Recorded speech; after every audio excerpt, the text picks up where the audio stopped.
day, ma'am. I'm Jessica. Your service attendant for today. Is this the room of Miss Minya? May I come in, ma'am? Would you like me to place your food, ma'am?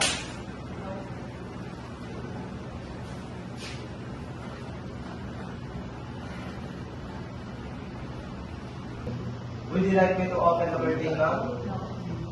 Is the temperature okay, ma'am? Or would you like me to adjust it?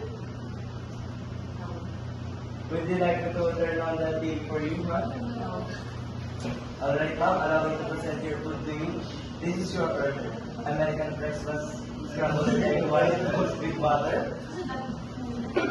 Or it is served with hot cold milk, orange juice, sausage, and hot tea. Here's your bill, ma'am. Can I have your signature? Sure.